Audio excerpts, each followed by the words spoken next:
Hello and welcome to the Fishing Guide podcast. Chris Johnson is in the house, and the great thing is Chris is aspiring angler. Yep. He's been aspiring hard. for a long time. Oh boy, yeah. The gist of this is you have been very successful in wintertime fishing, and so we're going to find out how we can become better wintertime fishermen. So we're gonna shoot out some questions and we're gonna find some answers, and so the first question is, I brought my favorite topwater bait for wintertime fishing. Now this might be a little big, you think, or should I go more finesse? Yeah, I would probably downsize a little bit. Yeah. Downsize. Yeah. All right, and so you may need one that'll dive too if you dive. This is my Zell roll. Zell actually autographed this. It's number 184 out of 500. They only made 500, and this one's 184. Wow. So, Zell, appreciate you autographing my wintertime favorite. But what do you got that'll actually work? Oh boy, do I have! It's wintertime fishing for me, and is all about crankbait fishing for the most part. Now I love throwing a jig and I love throwing bucktail jigs and a lot of things, but my number one thing for wintertime is throwing a crankbait, and it revolves around two main baits and then a handful of others. All right. But it's going to be the Spro rock crawler and an old school wiggle wart. Okay. So, and it's both of those baits are fantastic. I originally was just mainly about the old school wiggle wart, and as time has went on, this Spro rock crawler has really began to take its place for me. Plus, it's a lot more accessible. It's hard to find these old wiggle warts that are really good, the vintage ones that work great. But so I've switched more to the rock crawler. You can go in the store and buy them. You can walk in there and buy one for a reasonable price, and so that's what I throw a lot of the time now. That's two different models, though. Explain why you're using two different models. Yep. So I'm going to begin with these two. And earlier in the year, it's like right now we're going in, the water temps are just starting to fall. You've got the rock crawler 55 MD, which is just a medium diving 55 size. And then you had the regular 55. And you can see they have two different lengths of bill, but the same body. Right. So earlier in the year, before these fish kind of start stepping off into that 8 to 12 feet of water, we're targeting more shallower water in the early winter. I like this MD model. It's more reminiscent of the wiggle wart shape to me. There's wobble, the slow wobble, and the angled bill. It's not going. This is bait maximum depth, maybe 8 feet. Right. So, and as we go into the winter, you just want to target shallow rock. And that's what you're looking at. As it gets colder, we'll go to this bait as we're wanting to get a little deeper in that 8 to 12 foot zones when we're going to move to this bait. So, but most always crawfish type patterns as the water begins to cool. Like right now, we're in the mid 60s probably after today. But as we start getting into these 60s, mid 50s, it's going to be all about crawfish, and imitating crawfish, and that's what these baits are going to do for you. So.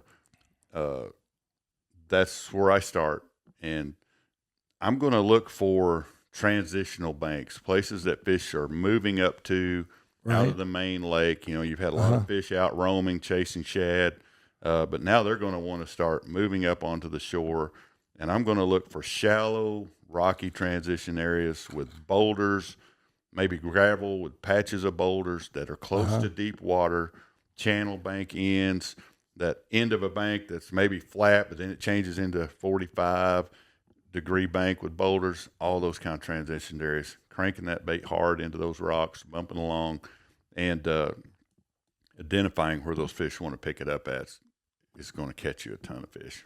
And so location, that's the deal. That's the deal. If you got to be at the right spot, and then you're picking out.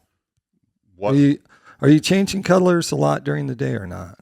I'm kind of a guy I don't change a lot of colors. With the water clear, I'm going to stick to Like watermelon seed. Yeah, phantom crawfish, the darker brown, crawl patterns like that. Yeah. I think this is called ghost crawl.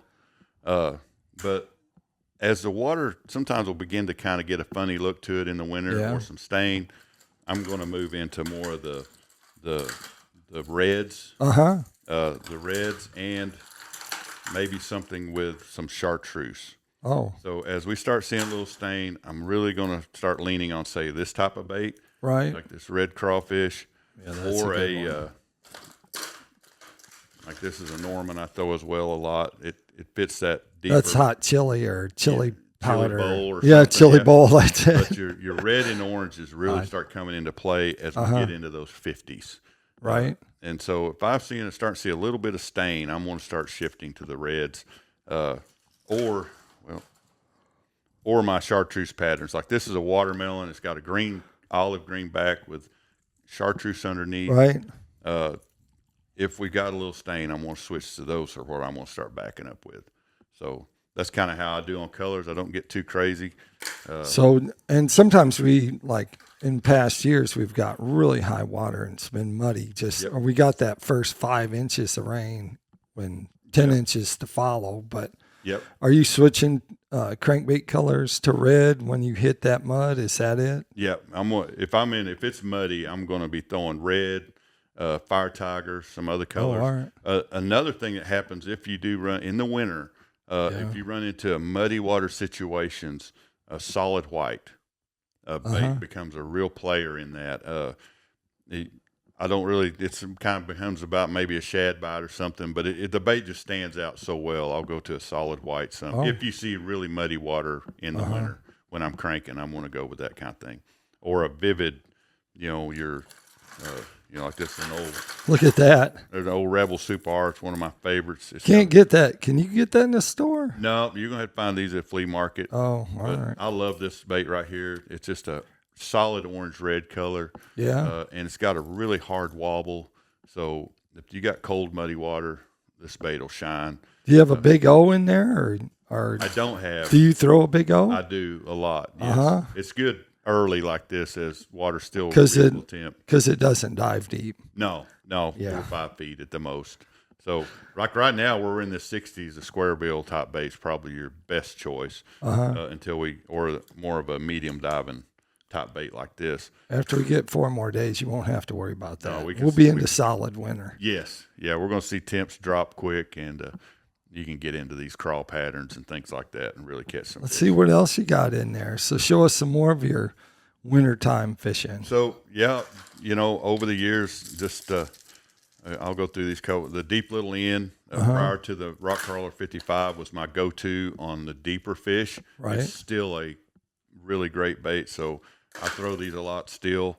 It's one of those I follow up with. I had a Wiggle Wart and a deep little end. Now I kind of go the Spro. But another great winter bait over the years has been just a Bomber 7A. Wow. As you can tell, that one's made a couple of casts. That's got hook rash. Yeah, it's that bright red, kind of candy red color's been excellent. And this old standard fire tiger, you get that muddy water in the winter. It's a great bait. Along with these, this is a bait too. Look at those. These, they don't dive super deep, but they've got a really hard wobble. Another great fall winter bait for me over the years. The Rebel Super R. It's a slow mover. It just roots around and beats in the rocks. So another one of my old favorites. It kind of goes along with what I do anyway.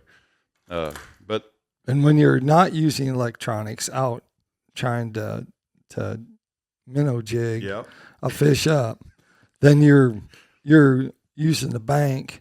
You're reading the bank. Yes, and that's how you're finding your fish. Yes, yeah. I'm reading the bank, or I do a lot of old school topographical map type study. So I'm looking for areas as we go into winter. You always want to be targeting areas that, and with map study, where the deep water gets close to some shallow water. So if you're going back in a creek, anywhere that whether a channel or just a deep spot gets close to the bank, and then that's going to be what those fish are going to use in the winter. They want to have somewhere to move up and feed up shallow and then they're going to ease out there and suspend over a deep spot, or just ease out there deep after a hard front or bluebird days. So you always want to pay attention to depths and deep water access close to shallow water type feeding areas, because in the winter, fish begin really, they use that. They go maybe a warm afternoon, they'll move up on a shallow little flat, feed like crazy, but then they'll ease right back off and not be there. And they just work back and forth. So very conditional. Blustery days like today, even in the winter, those fish they'll move up and feed. By tomorrow, if the sun pops out and it's slick, they'll just back off and sit out there and suspend. And you have some baits that suspend in there too. I do. Yep. As winter gets colder, okay, we get into the January, February, we start seeing our water temps look at that fall into those 40s. I'm going to throw a crawfish type crankbait all the way down into 44 degree water. That's going to be what I'm sticking with for the most part. But now below that, I'll begin to shift to a shad type bait. For some reason, the ultra cold water, I think the fish suspend a little more. Then I'm going to shift to something more like this old school number 7 shad wrap. This is a number 8. I like to weight mine where they'll suspend. Right. And so this one's been drilled and weighted, and it's a fish catcher once we get into that really cold water. Begin to slow down a little bit. You're working these same deep water transitions areas, but you're going to slow way down. And the shad wrap has been one of my favorites going into January, February, that late winter, as well as just an old school. Oh, ain't that cool? Just your old school jerk bait. Yep. Now, I'm not going to. Ooh, that's pretty. Yeah, that's Table Rock shad. Oh, that's money. Yeah, that's a Even good in color, that clear brother. water. If you're getting someone a Father's Day present or Christmas present, go to the store and buy them one that looks like this. Because if you live in the Ozarks, you will catch fish on that color. You will every time, and it don't matter if the water's clear, muddy. It's kind of the all the time bait. Yeah. So, but Megabass 110 is another wonderful bait. You can tell that one's been thrown a lot, but that water starts getting in that low 40s and the high 30s, targeting the same kind of transition areas. But I'm going to switch to jerkbait. How do you work those? Are you one that works it fast? Or are you a slow? I'm a extreme reach your text messages while you in between jerks. Yeah, do you can make a video with the time I'm waiting for the next jerk. But no, I love fishing jerkbait, but it's ultra slow. It's very precise fishing. What's your cadence on that usually? Man, I kind of have a funny cadence. I'm more about a cast it out. Yeah. I'm going to soft reel it down a little ways and wait.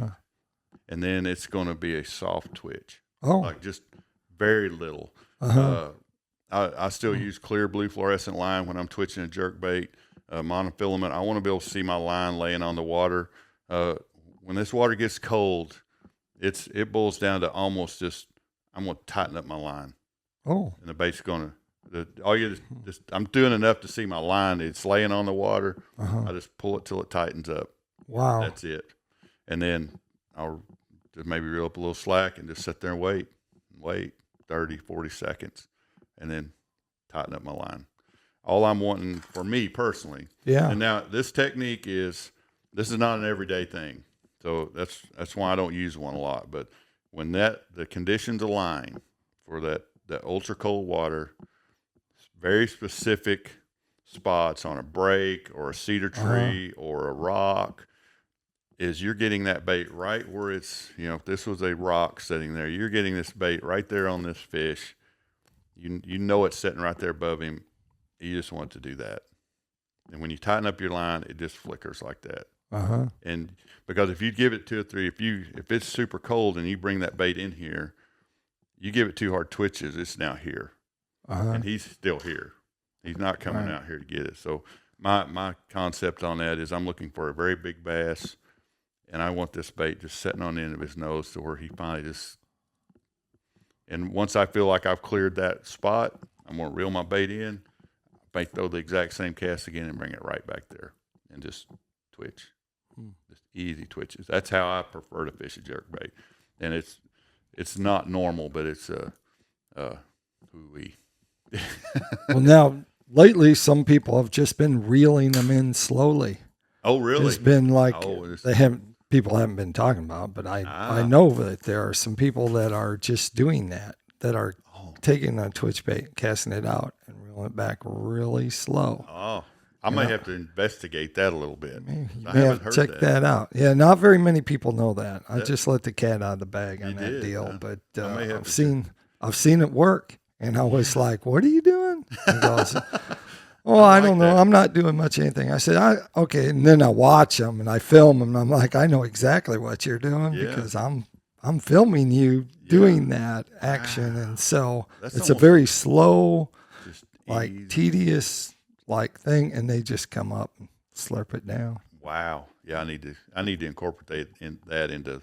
That's how I prefer to jerk fish, and Right. But there's also a lot of boat positioning, understanding the spot you're fishing. Yeah.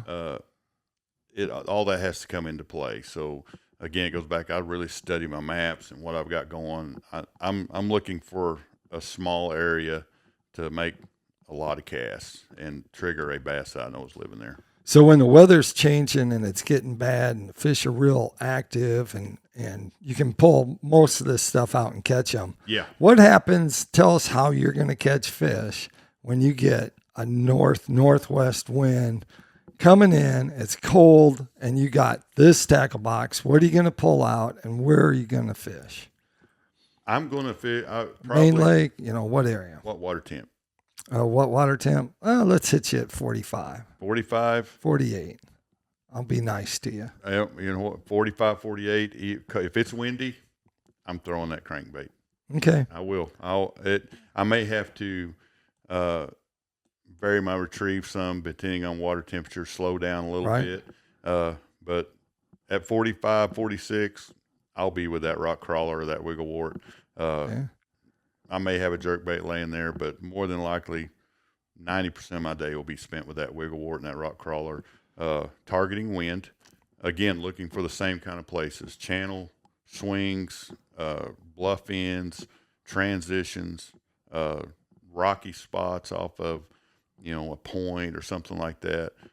Really targeting where the wind is hitting. Even if it's bluebird, if you can get some wind, even in that cold water, those fish are going to bite. So you're fishing on Beaver Lake. It's basically cut into 3 sections: river arm, middle section, and a dam. Yep. Which way you going in the winter? Let's say you're fishing a tournament. You got to decide. In the winter, temperature's 50. Oh, 50. I'm going to spend my time from the mid lake to Rocky Branch. So okay. I'll stay in that complete mid lake. That's the area I prefer. Usually you have a little bit of watercolor, even if it's clear. That's where I prefer to be at. So I'm going to say Horseshoe Bend to, say, Ford's Creek. That's the area I'm going to target. On Beaver Lake, we've got a lot of great transitions in that area, lots of channel turns and swings, a lot of places where you got boulder rock changing to gravel. A lot of those, even there, that part of the lake has a lot of even some long bluff lines that if you want to fish some of that, but it also has lots of short areas of that 45-degree rock bank that you can get on that aren't too extensive, that you can target a short, 50-yard area of that or 100 and catch a lot of fish. So that's what I'm going to look for. All right, 45-degree banks. People always say, just go fish 45-degree banks.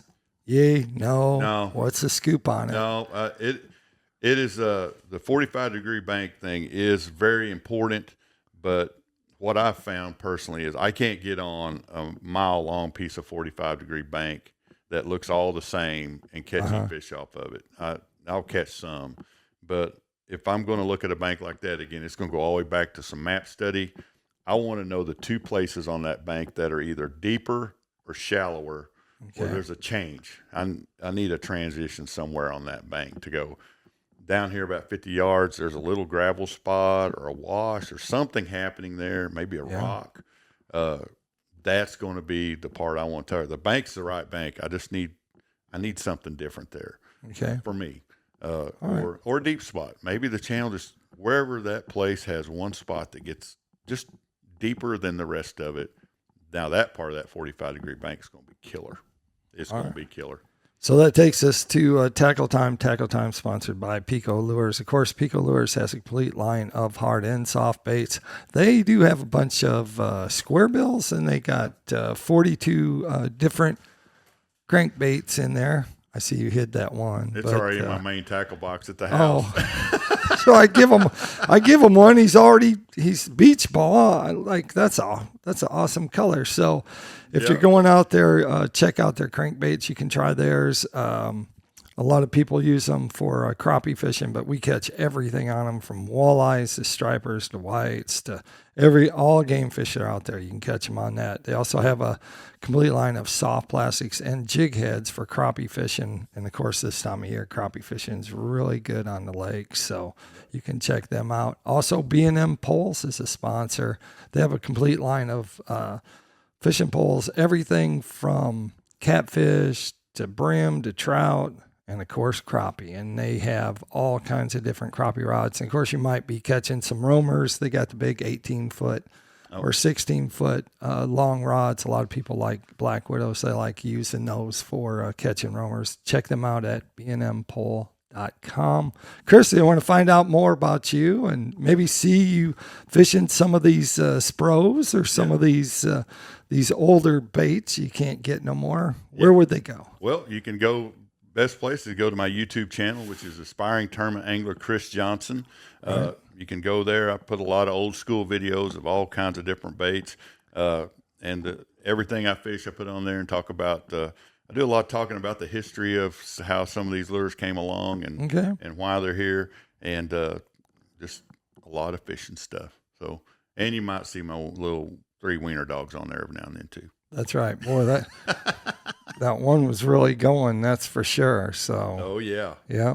So. All right. Well, with that, we're going to end the show like we always do. Make sure you keep your hook sharp and your lures in the water.